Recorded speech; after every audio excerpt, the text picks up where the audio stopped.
Funding for This Is Nashville comes from you, our listeners, and Music City Prep Clinic, Nashville-based provider for PrEP, and offering comprehensive sexual health services in an environment designed to be safe, professional, and shame-free.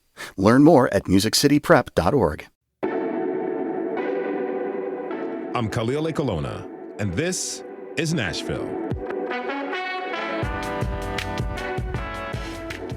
Humans have the ability to make music from pretty much anything. When I was younger, my friends and I would bang out beats on the lunch table using our hands and a pen or pencil.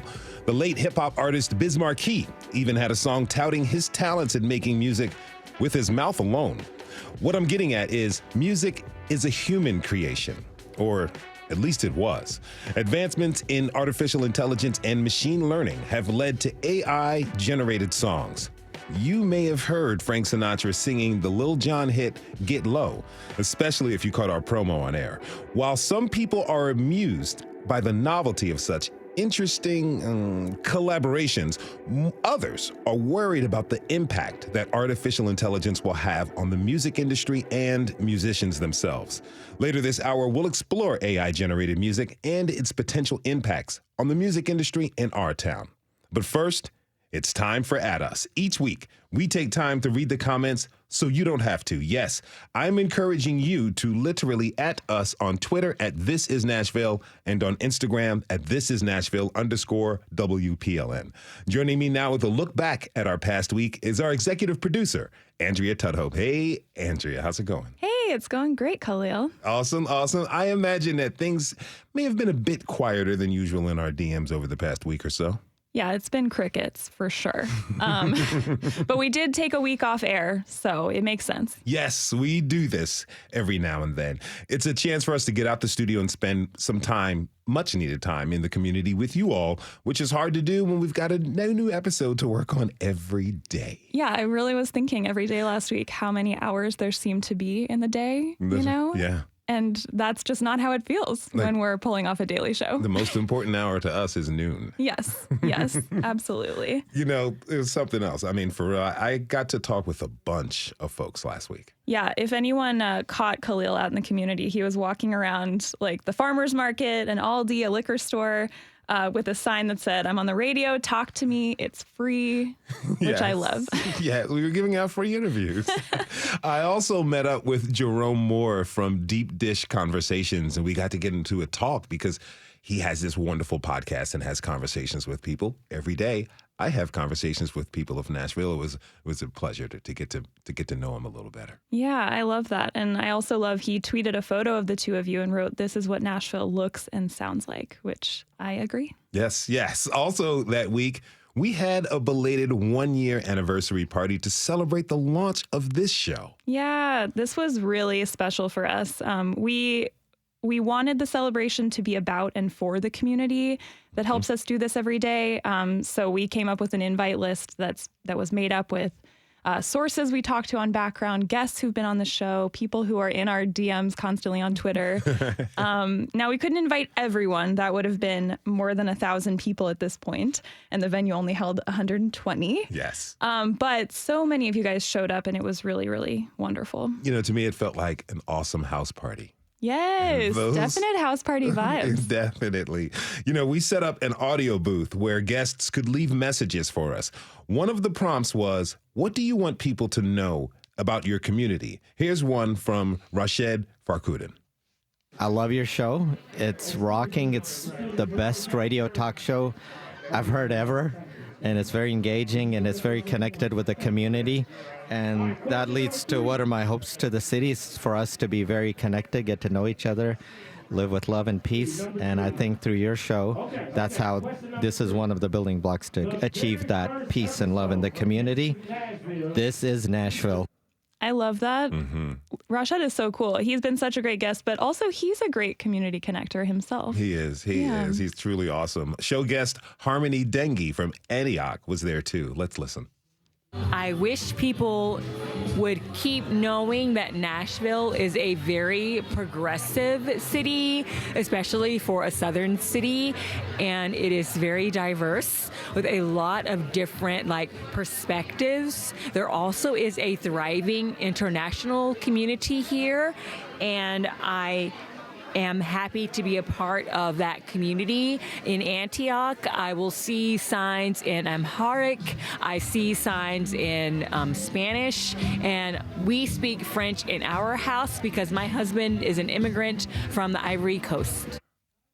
That's great. Yeah, Harmony also is a loyal This Is Nashville Twitter follower. She's also been a guest, but after the party, she updated her profile photo on Twitter, and it now has our logo in the background from a selfie she took at our party, which I love. Mad props, Harmony. Mad props to you. Now, I want to play a clip from another guest. Lori Forte is a descendant of Promised Land, which is a town near Charlotte that was established and settled by formerly enslaved people, which we featured in an episode last summer. She's also on the board there. Here's what Lori wanted to share. I wish that the people of Nashville knew that North Nashville is a beautiful community with a rich history, and I want the show team to know that we appreciate all that they're sharing with us about our city that we didn't know before, and my hope for the city is that it would become a welcoming place for the residents and not just for the tourists, and this is Nashville. That is totally something I feel like we hear from a lot of our guests. Yes, we do. Okay, let's play one more. This one is from Marquita Hill. I would like the show team to know that they are doing a magnificent job showcasing and just broadcasting and showing just different perspectives and interesting facts, people and things in the community. What are my hopes for the city? My hopes for the city is for there to be programs that can keep citizens that have been in homes, that have been in communities for years, to keep them in their communities, to keep them in their homes. That's my hope. This is Nashville. Well, on that note, since we're back in the saddle, let's get to what our listeners have been talking about. Yes, it feels like a while ago, but before we headed out for that week off, we had an episode about arming teachers. Yeah, I know. That one was buzzworthy. Definitely. We heard from a lot of people during and after that episode, including Rose, who's a retired Metro teacher of 10 years. She sent us an email and wrote, quote, "I wouldn't trust some of my colleagues to have a loaded weapon. I think teachers have enough on their plates without worrying about defending their class with a loaded weapon. They work as teachers, parents, social workers, and nurses. That's overloading their responsibilities." We also heard from Twinfish on Twitter. They tweeted, quote, "Yeah, big nope. Arming teachers and more guns in schools are terrible ideas." So we had another episode that week that got people talking on social media and in our inbox, and it was not one that I quite anticipated. It was our rodeo season episode. Yes. Let me guess. Animal rights advocates. You know it. But I totally get it. Honestly, rodeos are high-key violent, as you have witnessed up close. I will say our producer, Rose, talked with our guests beforehand in the pre-interviews about animal care and cruelty. And a few did acknowledge that animal abuse is a problem in rodeo culture.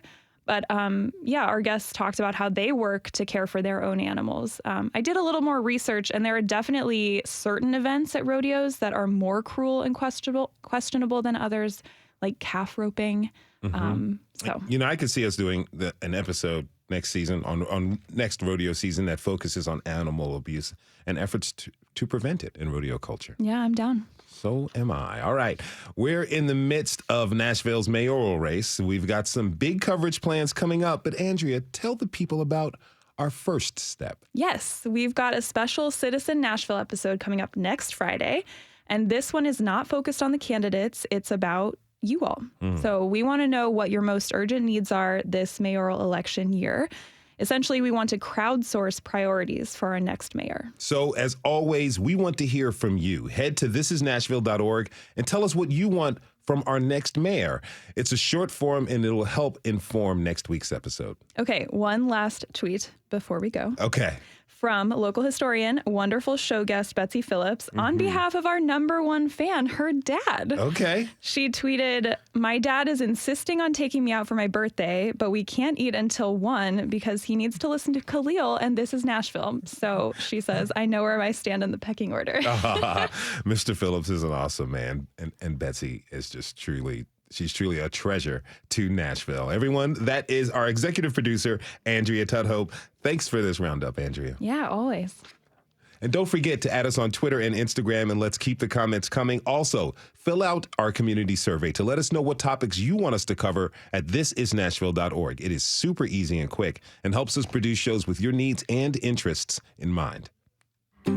We have to take a short break. When we come back, we'll get a sense of the current landscape for AI in music and ask, what's the big deal? How do you feel about AI-generated music? Share your thoughts by tweeting us at This Is Nashville. We'll be right back.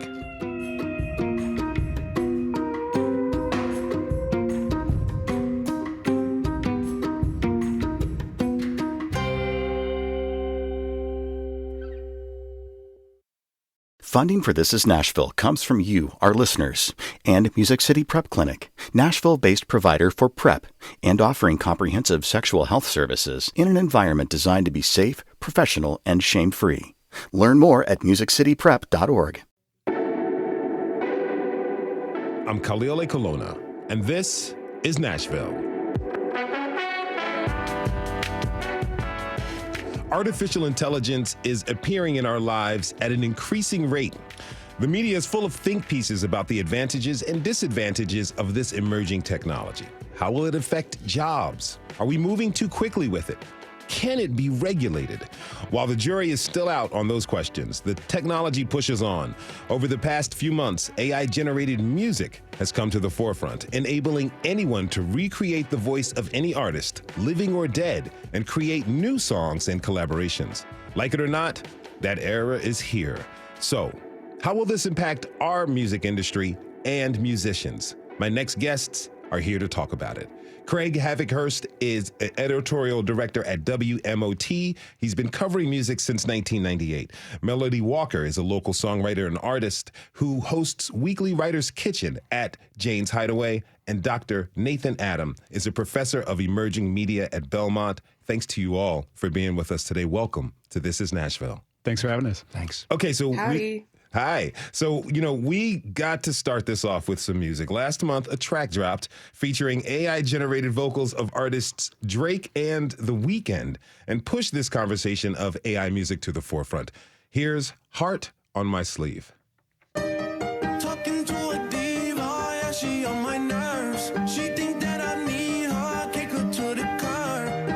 All I know is you couldn't have the world, yeah, you were my. I came in with my ex like Selena, the flex, bumping Justin Bieber, the fever, it left, she know what she need, all I need, all she blessed, giving my best, yeah, I got my heart on my sleeve with a knife in my back, what's with that, 21, I love him, they're my brother, that's my slack, Metro made the beat, so you know that it's gon' slap, yeah, it's gon' slap, time, run it back. All right, that's the new hot AI track, Heart on My Sleeve. So, Nice. this track was made by TikTok creator Ghostwriter977 using AI vocals. Melody, tell me, as a songwriter and artist, how do you feel about what we just heard? I don't really know a lot about the background of that track. I mean, I'm not worried yet because, as I understand it, our copyrights and the legal just hasn't caught up to exactly how you deal with a co-write with AI. Mm-hmm. So, that TikTok creator uploaded the song to streaming services like Apple Music and Spotify. Then Universal Music Group, the label that Drake and Weeknd belong to, had the song taken down. Legally, what's the problem here, Nathan? Well, legally, right now, there's it's not a settled question who owns the likeness of a voice.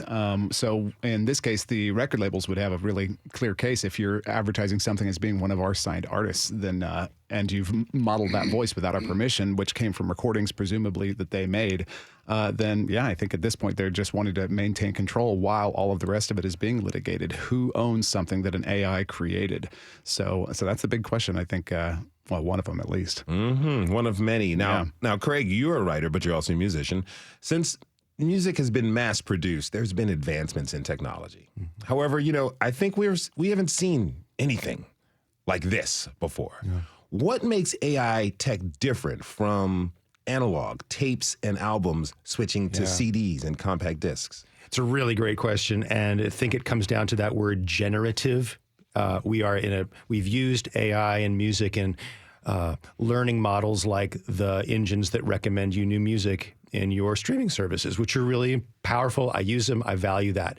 This generative AI is technology that uses what it's learned about scales, arpeggios, harmonic progressions, rhythmic patterns, stews them all together and makes this sort of random, arbitrary remix with some set of rules that even the creators of the technology don't totally understand. They talk about the black box, the mystery of how did it arrive at that, and it's created a sort of set of almost moral hazards for the creator, for the music creator, of what I think analogize to cheat codes. I'm really having a tough time with a melody here. I've got some lyrics, but what should it go to? Let's go to this free app and have it spit out several melodies. Oh, I want to tell it that it's going to be melancholy. And it creates a melancholy melody. Well, if you use that melody, then you haven't really entirely written the song. If you did that same thing with a co-writer, you'd have an understanding and a legal framework and a kind of sociological background that would share credit, right? Now, I understand you make roots and bluegrass music, right? It's what I cover, and it's the music that I most relate to. How do artists in those circles feel about AI-generated music? My little quip about that is, with apologies to Gloria Steinem, that for roots musicians, AI-generated music is sort of like a fish needs a bicycle. It's just not something that they seem like they would rush toward. I think that everybody's kind of like interested in those new gee whiz moments, and the track you just played to me is a gee whiz wow little thing. It's hard for me to understand how it leads to a new world where we're constantly listening to the voice of somebody else layered over this song. Like, why? I actually think that's probably one of the main reasons that Nashville as a whole, while the business model will continue to change, that writers and producers and stuff don't need to worry about AI like replacing their jobs, because there is a gee whiz moment to this modern, oh wow, the AI I don't think actually wrote the song in that case. It just was used to model the voices. Well, that's going to be litigated down and figure out who exactly owns it and whether artists are required to sign over likenesses of their voices to labels, et cetera. But otherwise, currently all the tools that can generate music, they can do some amazing stuff that really is going to change like the stock and library music industry, just to where you can create fairly generic music, even stuff that's starting to sound pretty good now. So that will definitely be a shift for them. But like, it's not going to change the way bluegrass and roots music works. Now, some creative people may look at AI as cheating. You're getting a computer to do all the hard work and not a human. Nathan, have we seen examples of technology making the practice of creating music easier? Well, I guess, you could certainly think back to a bunch of different examples from the PC revolution as we moved everything from analog tape and large format consoles into a computer. All of a sudden, the cost of recording and producing dropped by a factor of 100, and everybody could do it. So all of a sudden, there's more music now than there's ever been. So we've seen that democratizing access to music production and creation. We saw tools like Auto-Tune that democratized access to accurate pitch, and for both effect and for sometimes just cleaning up something if you don't have the time or budget to stay in the studio long enough. Will AI do that by an order of magnitude more? Probably so. But I think that'll generate a lot of music that doesn't necessarily get listened to. And like a photoshopped image today, that doesn't necessarily grab somebody's eye because it's photoshopped. I think AI music will be the same. Now, I have apps on my phone that allow me to bang out beats quickly. Yep. Sure. Madlib, the hip hop producer, makes a lot of his music on his iPad Pro. Yeah. Is new AI tech any different from that?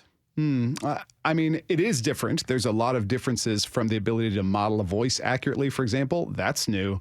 Or being able to just automatically generate loops and beats and songs.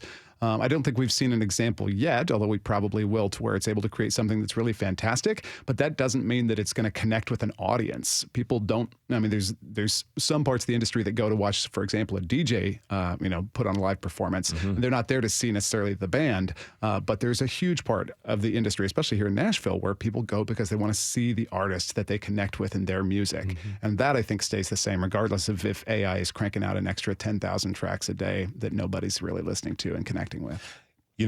Since it was introduced, a lot of people have played around with AI, ChatGPT, for various writing projects.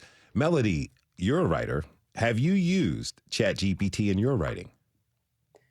I've not used it in my writing, but I got really, really obsessed with testing it out and experimenting with it back in December.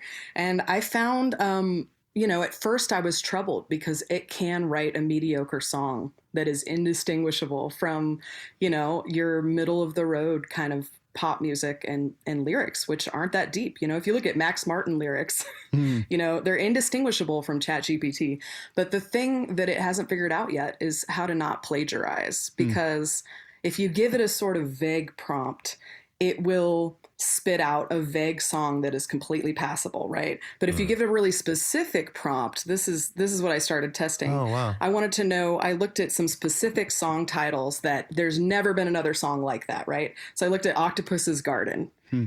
That was the first thing that came to mind. And it ended up writing a song with a lot of beneath the waves, in the shade, a lot of like the same lines. And then it got me thinking, okay, so is it going to plagiarize like 50 ways to leave your lover? So I said, write a song about there being 50 ways to leave your lover. And this is what it gave me. Some of the lyrics that were included in this was, I could slip out the back, Jack, or I could make a new plan, Stan. Now, is that going to hold up in court? No. I don't think so. Okay. Paul Simon will definitely have something to say about that. He's going to have something to say. Yeah. So have you talked with other songwriters in your community? How do they feel about it? I don't think this is on the radar of a lot of songwriters. I don't think they're worried. I mean, there might be some cause for worry, but I think once the legalities are sorted out about, who owns it and if they can get it to not plagiarize, it's just a tool that you can use. Like, you can use it to generate word banks. You can use it to generate random titles. You can use it to create rhymes. It's actually not that great at rhyming, weirdly. You'd think that that's a pretty basic function, but it's terrible at it. It can be okay with the right prompts, but yeah, it still is definitely something it's got to. No, it actually isn't. I tried to teach it how to rhyme better and create half rhymes, and it just can't do it. But it will be there soon, I'm sure. Yeah. So it's dumber than we think, but I think that this is no different than the drum machine and arpeggiating synths in 1980. I think it's, no different than everybody having GarageBand with Apple loops on their computer standard. And I think it's just a tool that people can use. Even before that, you were talking about having it give you random prompts. Well, aleatoric music was using the I Ching to do that, with like John Cage back in the day. So in some ways, it's no different from that, but there are a lot of legal gray areas that really need to get sorted out, and tech likes to jump first and ask questions later, and we just need to slow the roll and figure that out and set ourselves up for success in the music industry, which we have not always done with emerging technology, right? Yeah. I think that I like the slow your roll is kind of the general ethos. Just like, this is very interesting, very powerful, but it's not something we need now. And there's this rush in sort of the media to celebrate the latest track, the latest thing, the latest advance. And I think that the real concern for me, I think people in music will be very mindful about all this. I think by nature, they're going to be cautious.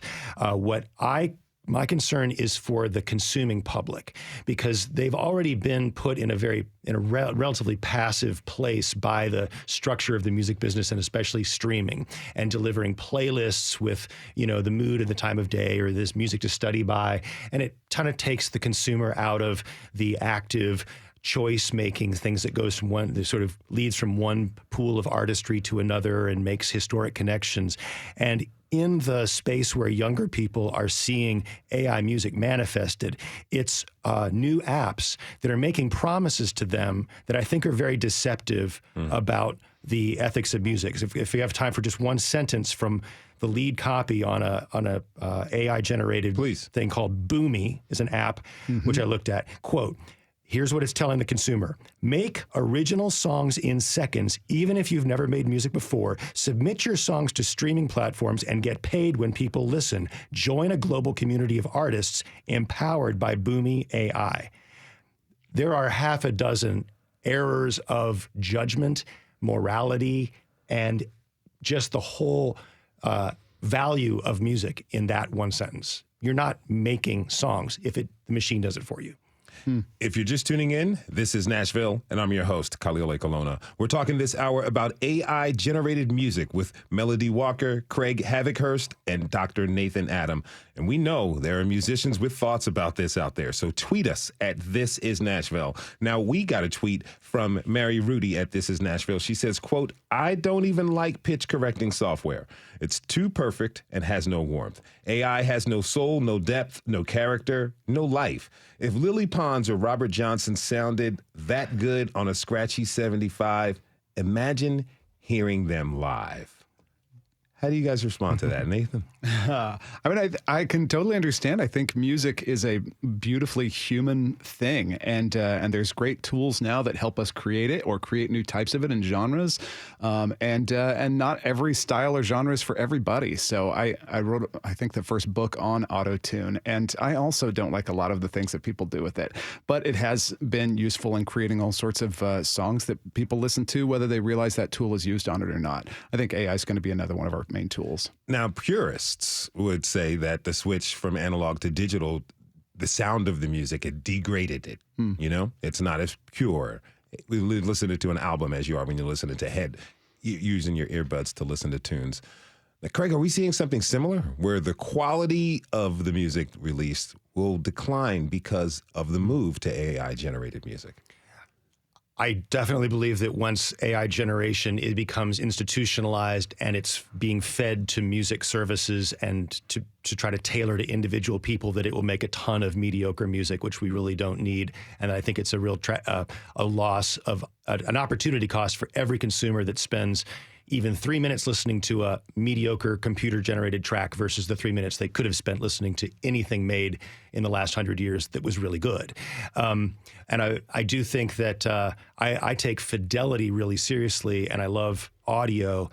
I'm not a believer that analog is inherently better than digital. I think digital can be astoundingly good. It's an incredible set of technologies, and I've embraced every one of them until this one. And even in this one, I'm ready to embrace individual use cases, elements of it. Once somebody says, here's what we need, here's the way AI is helping, and here's the result, and here's the intention and the thought that went into making this new experiment, and I'll go, wow, it'll be like Brian Eno inventing ambient music when that didn't exist, you know? Well, and one of the things people loved about analog was not that it was better or the fidelity was better, maybe than early digital, but certainly nothing in the last 20 years, but that it imparted a character, not a human character, an electronics, a magnetic character onto the music that people that grew up in that era loved and attached to. So I think there will probably be some elements of that too.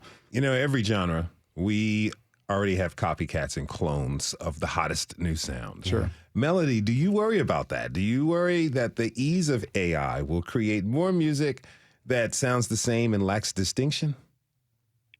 I think that pop music in the industry has always been a copycat, and it's been really, really terrible about that in the past. And I think that they're going to have to step up their game, because I think there's going to be a huge backlash to the AI thing, and there's going to be a premium on folk music. This is going to be the next folk revival, in my opinion. I think so. And I'm here for it. I'm ready for it, because people want that sense of magic. Like, I don't necessarily agree with the commenter that you read their comment, because the consumers, the fans, love to think that there's some magic to it and that they can always tell if there's auto-tune, and you can't, babe. You can't. I'm telling you. Like, the technology is that good. almost everything that you love and listen to probably had some kind of auto tune on it, and that's fine, and it didn't take away from the magic. But I think I am a little bit afraid that we're going to see an overcorrection toward like super meandery diary entry, hyper personal, and that's like not my favorite kind of songwriting. But like, you know, Phoebe Bridgers is going to make a killing in this economy. You know what I'm saying? Mm-hmm. So like, I think that it's going to be great for folk music, great for really specific personal music. And then that stuff, like all that pablum that you hear on, you know, Love is Blind, reality TV shows and stuff. I'm sorry, but those people might be out of a job because that stuff is all based on mediocrity, copycatness, sameness. And that's not going to be the thing. So you're saying mediocrity is on the decline. I'm all for that. I think that more it can have that effect. Anything that's more formulaic. Formula is what computers do well. Okay. Okay. Now, Google is experimenting with their own AI model, Music LM, that generates high fidelity music from text descriptions.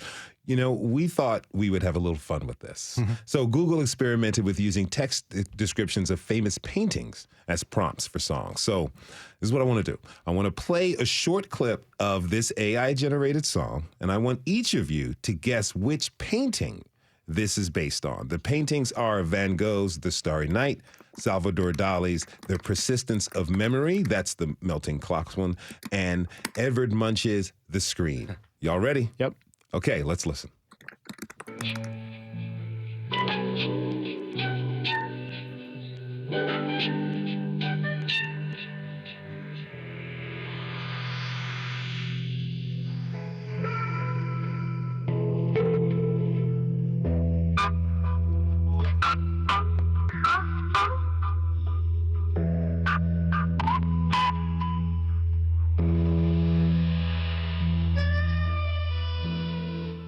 Okay, so I want to give each of you a shot at this. Do you think that song's based on Van Gogh's Starry Night, Salvador Dali's The Persistence of Memory, or Edvard Munch's The Scream? Craig?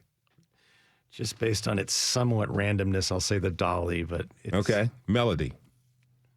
It sounds crazy over Zoom whenever there's radio sound. So I only caught little bits of it, but I thought that I heard like a clock chime kind of thing. So I'm going to go with the Dali as well. Nathan, that's where you're going? Okay, The answer is based on Edvard Munch's The Scream. Interesting. There you go. Yes. Wow. From this Encyclopedia Britannica description, quote, inspired by a hallucinatory experience in which Munch felt and heard a scream throughout nature. It depicts a panic-stricken creature simultaneously corpse-like and reminiscent of a sperm or a fetus whose contours are echoed in the swirling lines of the blood-red sky. Unquote. Well, that's the song I would have written with that kind of description. I can see that on liner notes. I was waiting for the scream, frankly. I was ready for anything. Big old scream. Those are crazy liner notes right there. All right, I don't think anybody's going to be too eager to download that track. But, you know, Melanie, tell me, as a musician, how do you feel knowing that a bot composed and performed that? You know, I don't know how I feel about it. I mean, I think it's great. I'm pretty open-minded when it comes to music, and I think it's always been the social element that makes it what it is, that gives it the magic, right? Like the sounds themselves, it's just organized sound. That's all music is, right? Mm-hmm. So anybody can organize sound, and in fact, you know, bird song and things that happen in nature can be somewhat organized sound, right? So it is the meaning that humans imbue it with that gives it its power.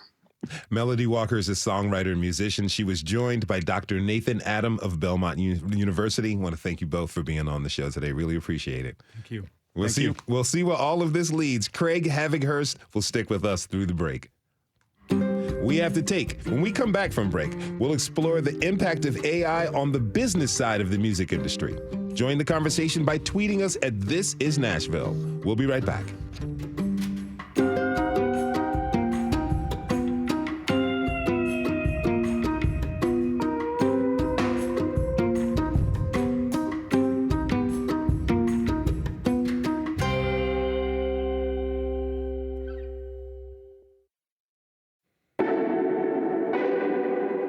I'm Khalil Colonna, and this is Nashville.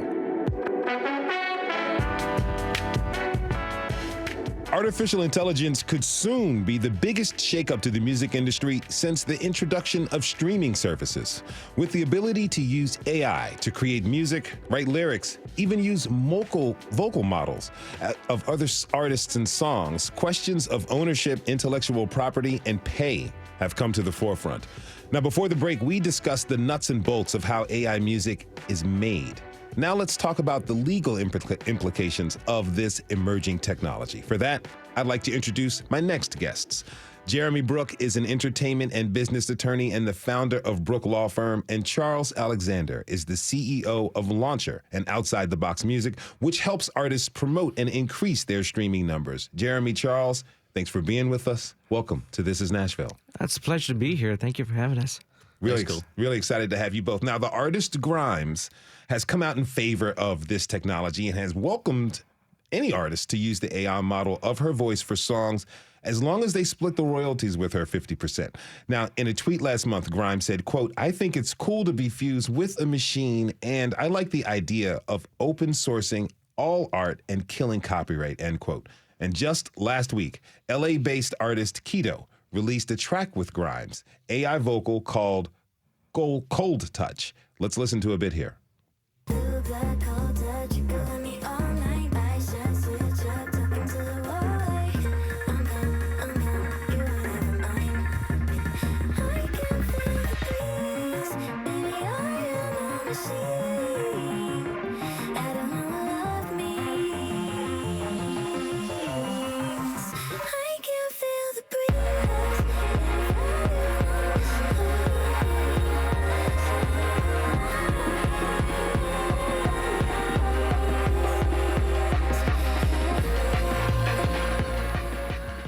All right. We waited for the drop and it came. So this song, like Heart on My Sleeve, was still created by a human, just using AI vocals. The big question for a lot of musicians out there is how AI-generated music will affect how they make the money for their music. So, Charles, how will musicians' pay be affected by this? First of all, I want to say that track is what you would call a banger. Okay.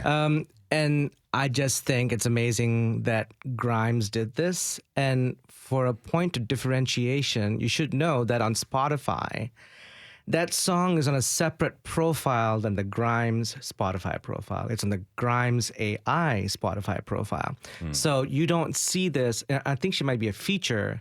But for the point of differentiation, when you go listen to this on Spotify, it's on a separate profile.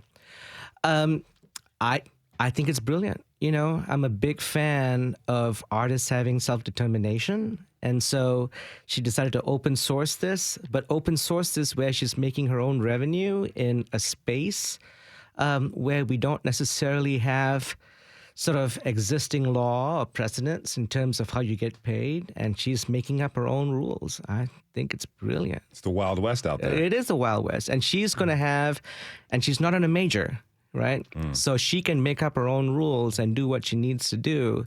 And just imagine if there's like 20, 30, and you know, some of them might be like Keto, who are professional producers. But this is also, we were just at the Music Biz conference last week. And there's a new term that's kind of cropped up. You know, we've had lean back, which is like radio or Pandora, lean in, which is like Spotify, and then now lean through. So fans want to be part of that experience, and there's nothing stopping a fan who has production chops to kind of engage with her in this sort of mechanism and share revenue. Okay. Yeah. Okay. A little bit like when they gave stems to individuals and let you sort of mix yourself, just sort of. Yeah, but you're using AI tools in case your own production skills might be a little bit more limited. I got it. Now, the closest reference I can think of is like the use of samples, which has a labyrinth effect when legally looking to release music. Jeremy, do we have any legal precedents on how this all can work?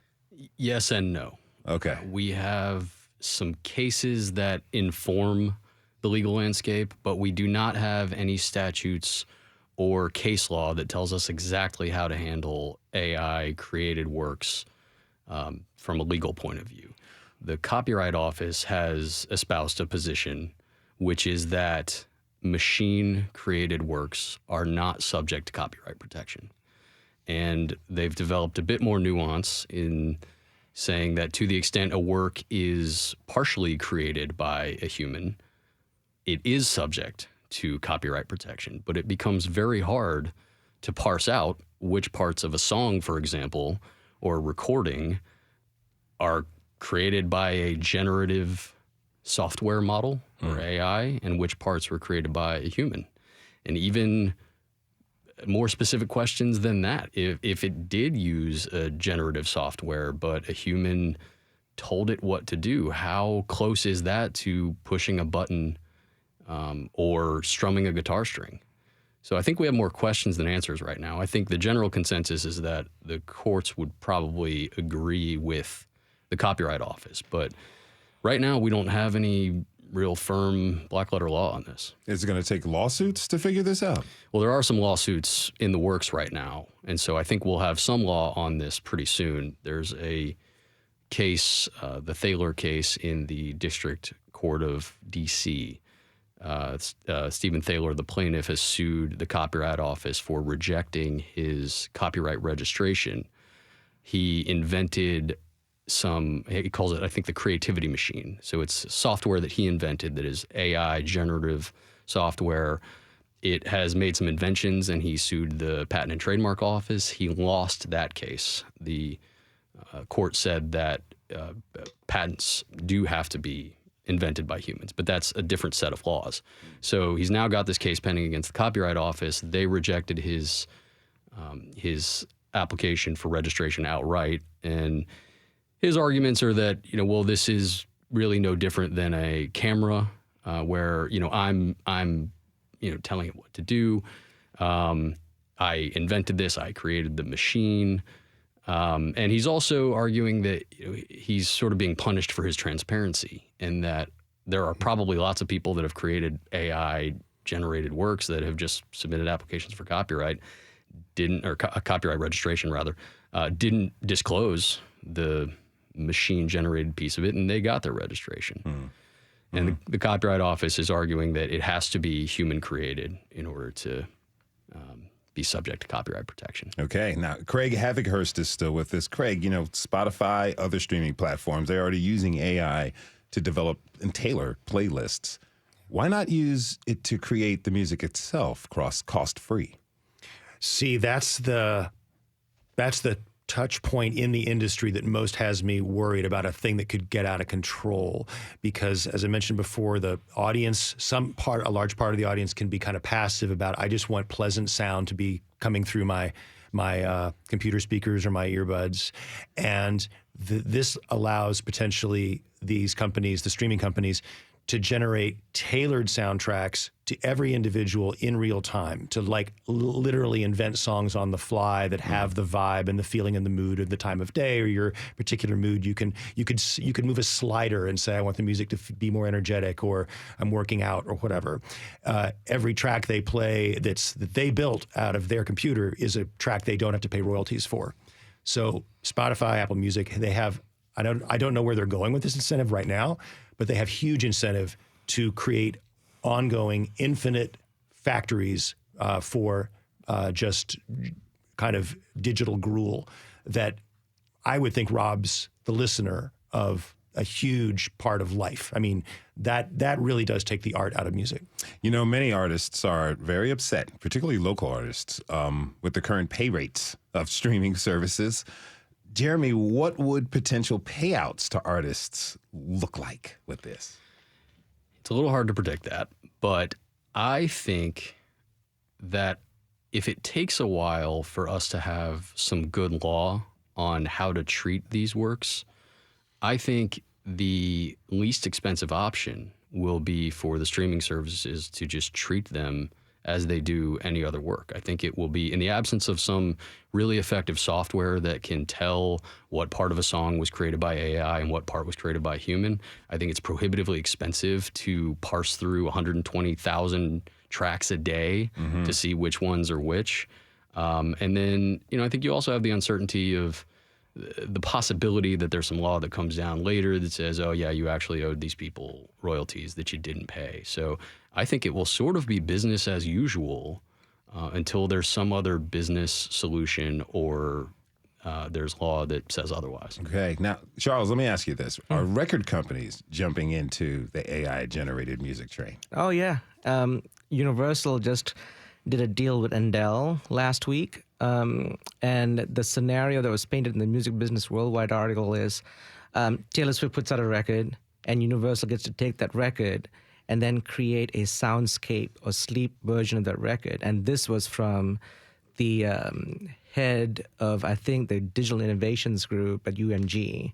And so, yeah, I think, labels are, there's sort of like this strange dichotomy. In the public-facing stuff, they're like, oh, we're going to control every piece of AI that's out there, make sure it's off the services, and then simultaneously making deals with companies that are, creating AI products. It sounds a lot like the Napster era when they were against Napster and doing backroom deals with Napster. So I think it's here to stay. I think the labels are going to be probably one of some of the more aggressive entities in this space. And I think it's, it behooves artists to figure out what they want to do here and empower themselves as to the kind of creations they want to make. Just so as long as the labels don't create like the AI rapper FN Mecca. Right. I don't want any more of that trash out there. Yeah. It seems to me, and this is solely my opinion, that, fans of music, sometimes they don't care too much about how the artists are paid. They just want their music. They want it when they want it and how they want it. Craig, do you think that AI will cause some people to ask themselves questions about what the music they listen to means to them? Man, I really hope so. I think that's been one of my big things that I'm sort of preaching about this, is that this is a historic watershed. And how often do we have a chance, a sort of an impetus for the entire society, creators and listeners, to go, well, wait, what does music mean anyway? What really is it? And I maintain it's a transaction between a creator and a receiver, a listener. The intent is not the same as the way it's going to be received, but there is a medium of exchange. It's an exchange of empathy and energy and beauty and emotion. And I don't understand how anyone could be satisfied by receiving something that may sound pleasant to them, but has no emotional aspect to its creation. And I think that we will see people having this conversation, and I welcome it. I think it's important. Now, we got a tweet from singer-songwriter Peter Millsap. It says, quote, Parker Millsap, pardon me. Quote, he says, quote, AI solves a problem that doesn't exist. There are millions and millions of competent human artists. Jeremy, what's your response? He's not wrong. We were just talking outside about how there is already too much music for anyone to listen to that's human created. Nathan was saying that. But I think that any new tool sort of finds its place. And I think that every evolution of music technology has made music easier to create. It's lowered the barriers to creation. It's lowered the barriers to distribution. And the industry has always reacted with some hand-wringing to it, and not necessarily unjustifiably so, because everybody's always worried about the status quo being upset.